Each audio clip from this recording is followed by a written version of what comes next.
Buenas noches, bienvenidos, bienvenidas a Entre Sesión y Sesión. Soy Asel y esto es Asel Medium Podcast. Lo que estás a punto de escuchar no es simplemente la biografía de una santa, ni un relato religioso en sentido clásico. Es la historia de una vida que parece moverse en el borde entre lo humano y lo inexplicable, entre la fragilidad más extrema y una intensidad espiritual que desborda cualquier explicación sencilla. Santa Gemma Galgani no vivió una espiritualidad cómoda ni decorativa. Su experiencia de lo divino fue radical, corporal, a veces dolorosa, pero siempre profunda, como si su existencia hubiese sido atravesada por una realidad invisible que no pide permiso para manifestarse. En este recorrido vamos a entrar en su vida sin prisa, sin esquemas rígidos, dejando que su historia respire, que su mundo interior se vaya revelando poco a poco. No vamos a mirar a Santa Gemma solo como una figura del pasado, sino como un punto de contacto entre la fe, la experiencia mística y aquello que todavía hoy seguimos sin saber explicar del todo sobre la conciencia humana. Porque al hablar de ella no solo hablamos de estigmas, de visiones o de santidad. Hablamos de la relación entre el sufrimiento y la trascendencia, entre el cuerpo y lo espiritual, entre la soledad humana y una posible presencia que la acompaña más allá de lo visible. Y desde ahí, desde ese lugar, empieza su historia.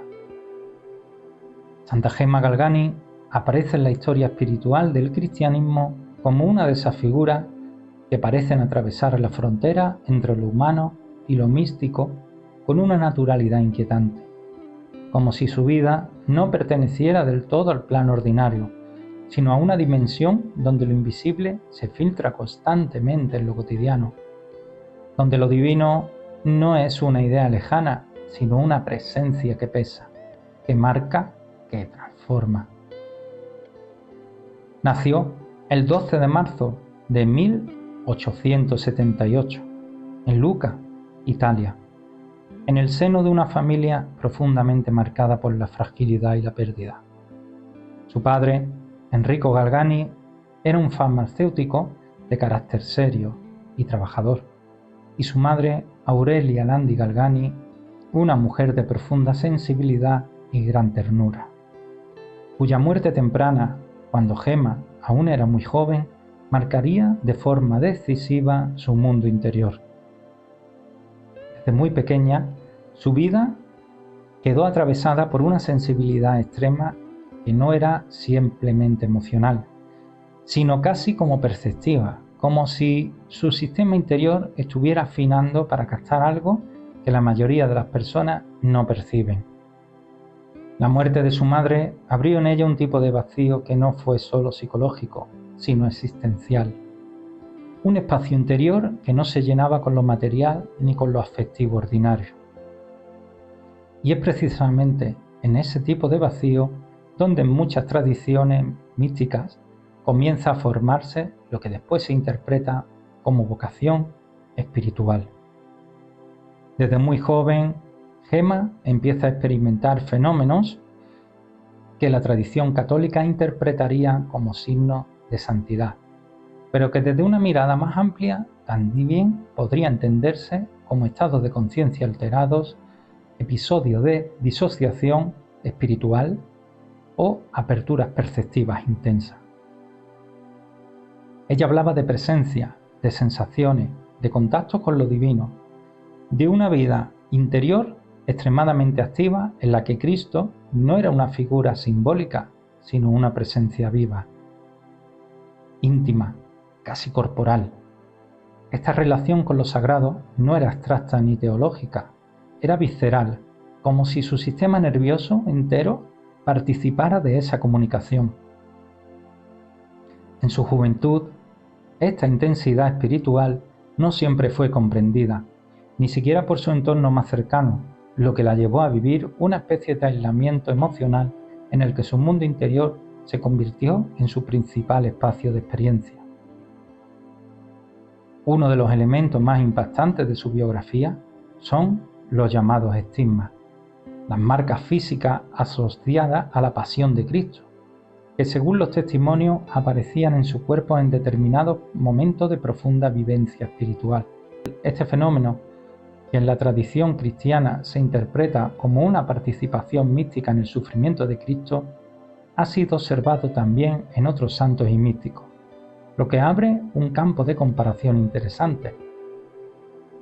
En el caso de San Francisco de Asís, por ejemplo, los estigmas se consideran el resultado de una profunda identificación espiritual con la figura de Cristo. Una especie de unión amorosa que trasciende lo simbólico. En Santa Gema, sin embargo, estos episodios se describen con una intensidad más íntima, más privada, como si el sufrimiento no fuera solo un símbolo religioso, sino una experiencia encarnada de unión absoluta con el dolor redentor. Este tipo de fenómenos ha sido interpretado de maneras muy diferentes a lo largo de la historia. Desde la teología se habla de gracia, de participación mística, de dones extraordinarios concedidos a almas especialmente unidas a lo divino. Desde la psicología, por ejemplo, la psicología contemporánea, algunos autores podrían interpretarlo como manifestaciones somáticas de estados emocionales extremos, donde el cuerpo traduce en forma física procesos internos profundos. Desde una mirada más transpersonal o espiritual, se podría considerar que existen estados de conciencia en los que la separación entre mente, cuerpo y símbolo se disuelve y la experiencia interna puede literalmente plasmarse en la materia corporal. Santa Gema se sitúa precisamente en ese umbral ambiguo, donde ninguna explicación es suficiente por sí sola. Su espiritualidad no era teórica ni académica, era radicalmente vivida.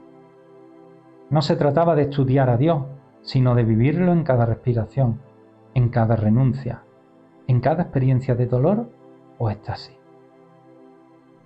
Esto la acerca a otras figuras místicas como Santa Teresa de Ávila o Santa Catalina de Siena, quienes también descubrieron experiencias de unión con lo divino que desbordaban el lenguaje ordinario.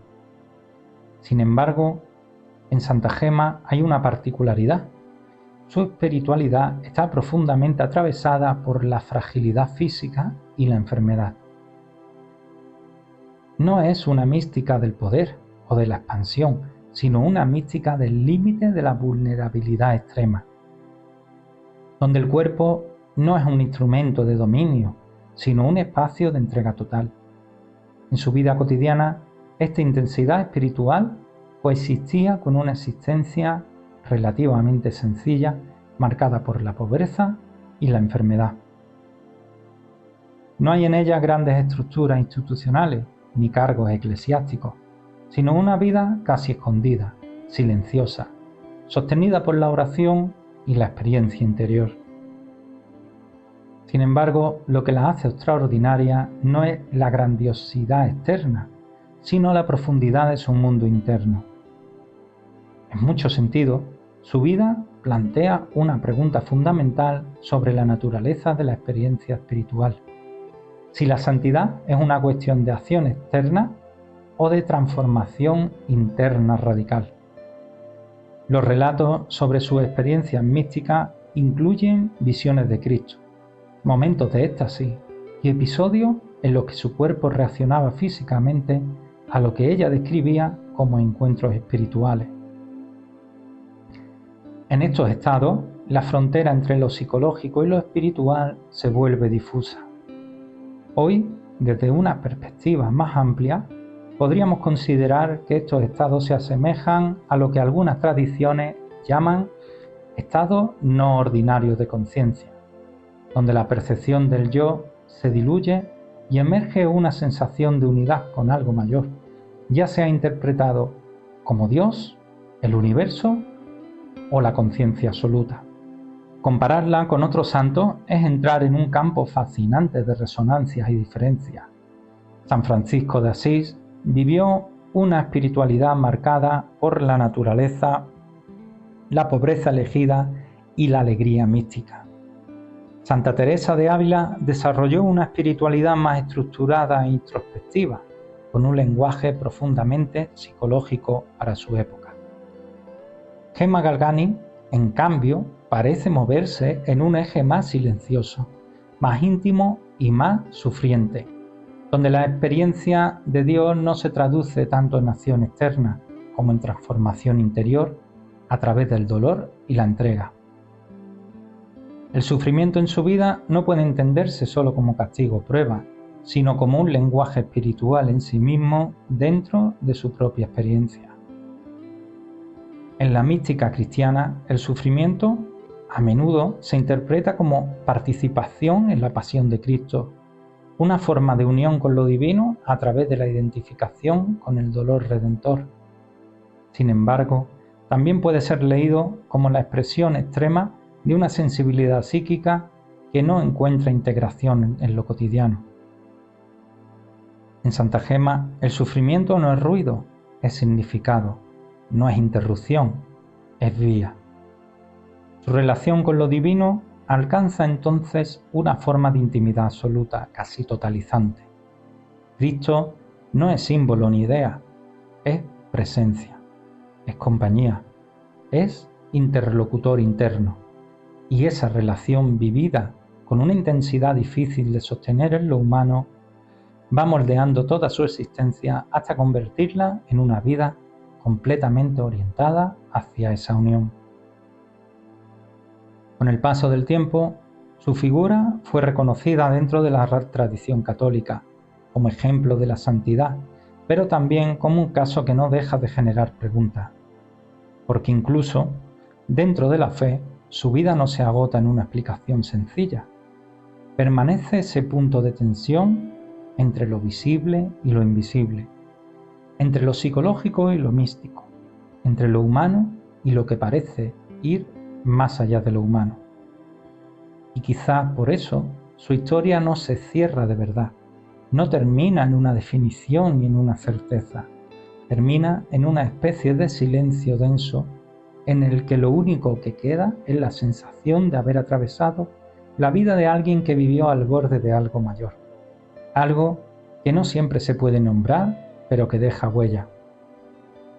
Porque al final, Santa Gemma Galgani no es solo una biografía ni un relato devocional, es una pregunta abierta sobre la profundidad de la experiencia humana, sobre cuánto puede soportar un alma, sobre qué ocurre cuando lo invisible deja de ser idea y se convierte en experiencia.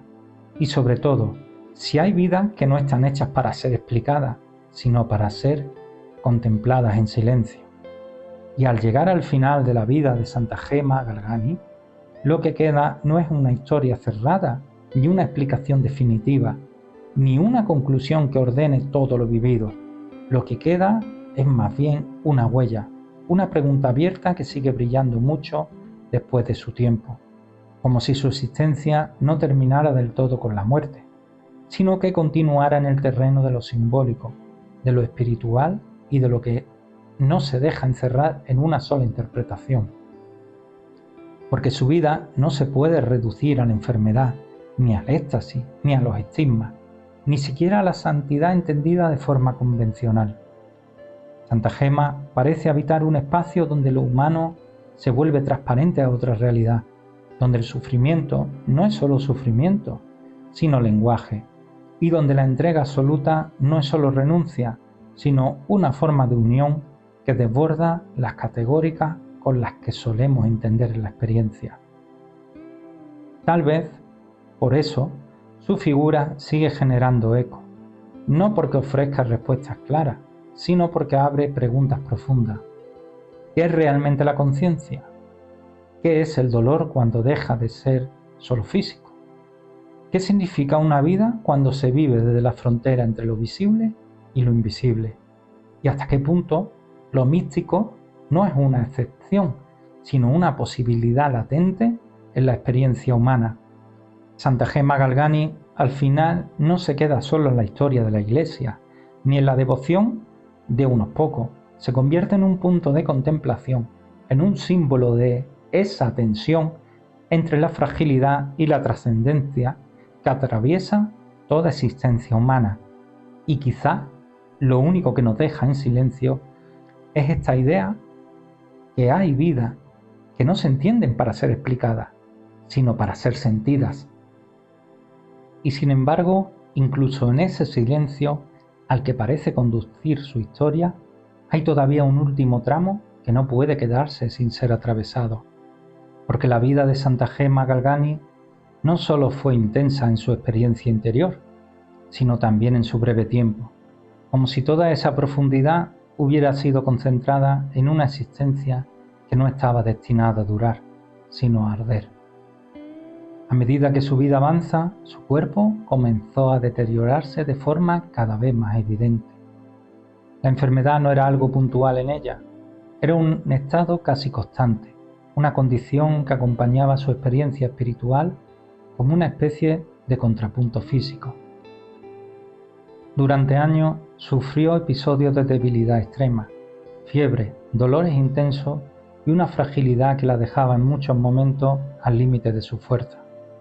Y sin embargo, lo que resulta desconcertante es que, en paralelo a ese deterioro físico, su vida interior parecía intensificarse aún más, como si cuanto más cedía al cuerpo, más expandía su experiencia espiritual. En los últimos meses de su vida, esa fragilidad se vuelve definitiva. Su estado empeora progresivamente, hasta el punto de quedar prácticamente inmovilizada. Ya no hay margen para sostener una vida ordinaria, todo se reduce a la habitación, al silencio, a la respiración, a ese espacio íntimo donde lo único que permanece activo es su relación con lo que ella percibe como lo divino. Muere el 11 de abril de 1903, con tan solo 25 años. 25 años, una vida que, medida desde lo biológico, parece incompleta, inacabada, interrumpida demasiado pronto, pero que, desde otras perspectivas, parece haber recorrido una profundidad que muchas vidas largas no alcanzan. Su muerte no es descrita como un final abrupto, sino como una especie de consumación silenciosa, como si su existencia, marcada desde el principio por esa tensión entre lo visible y lo invisible, terminara disolviéndose en aquello mismo que había buscado sentido o experimentado durante toda su vida. Y aquí aparece otra dimensión importante de su historia, porque tras su muerte, lejos de apagarse su figura, comienza a expandirse. Sus escritos, su experiencia, los testimonios de quienes la conocieron empiezan a circular. Y poco a poco, su vida es recogida, estudiada, interpretada dentro de la tradición de la Iglesia. Años después, sería reconocida oficialmente como santa, incorporándose así a ese conjunto de figuras que de una forma u otra han sido consideradas como ejemplo de unión con lo divino. Pero incluso dentro de ese reconocimiento, Santa Gema sigue siendo una figura difícil de encajar del todo. Porque no es una santa cómoda, entre comillas, no es una vida que se pueda simplificar en enseñanzas claras o en modelos fáciles de imitar. Su experiencia es extrema, radical, a veces incómoda incluso para la propia sensibilidad contemporánea. Y sin embargo, precisamente por eso sigue generando interés, porque en su historia hay algo que toca un punto muy profundo de la experiencia humana: la relación entre el cuerpo y lo invisible, la posibilidad de que la conciencia alcance estados que desbordan lo ordinario, la idea de que el sufrimiento en ciertos contextos puede adquirir un significado que no se reduce al dolor físico, y que también hay algo aún más inquietante: la posibilidad de que existan personas cuya forma de percibir la realidad no sea simplemente diferente, sino radicalmente más permeable a dimensiones que la mayoría no experimenta. En los últimos días de su vida, según los relatos, su estado era de una entrega absoluta. no hay lucha, no hay resistencia. Hay una especie de abandono consciente, como si todo lo vivido la hubiera llevado exactamente a ese punto, como si su historia no fuera una acumulación de actos, sino un proceso dirigido hacia una disolución final. Y ahí es donde su figura adquiere una dimensión que va más allá de lo religioso, porque más allá de la fe, más allá de la interpretación teológica, lo que queda es la imagen de una vida llevada al límite de la experiencia humana, una vida donde el dolor no destruye, sino que transforma, donde la soledad no aísla, sino que abre, donde lo invisible no es una idea, sino una presencia constante. Y quizás, por eso, al volver a mirar toda su historia desde el final, todo adquiere otro sentido. La pérdida temprana de su madre, la sensibilidad extrema, el aislamiento, las experiencias interiores, los estigmas o la enfermedad. Todo parece formar parte de un mismo hilo. Un hilo que no se entiende del todo desde fuera, pero que visto en conjunto da la sensación de una coherencia profunda, aunque difícil de explicar. Y es ahí donde su vida deja de ser solo historia para convertirse en símbolo. Símbolo de esa parte de la experiencia humana que no encaja en lo racional. Símbolo de esa búsqueda que no siempre tiene palabras. Símbolo de esa tensión constante entre lo que vemos y lo que intuimos. Santa Gema Galgani muere joven, sí, pero su historia no se percibe como algo truncado, sino como algo intensamente vivido en poco tiempo. Como si su existencia hubiera sido una concentración de experiencia más que una extensión en años. Y quizá por eso, cuando todo termina, no queda sensación de vacío, queda una especie de eco. Un eco que no responde, pero resuena. Un eco que no explica, pero que invita a mirar hacia adentro. Un eco que de alguna manera sigue preguntando, ¿qué es realmente vivir? ¿Qué es realmente sentir? ¿Y hasta dónde puede llegar la experiencia humana cuando se abre sin límites a aquello que no se ve, pero se percibe? Bueno amigos, espero que os haya gustado este podcast sobre Santa Gema, que todos los que no conocierais su historia, pues bueno, os haya abierto un poco la curiosidad a seguir indagando sobre ella. Nos vemos la próxima semana. Un abrazo de luz y un beso.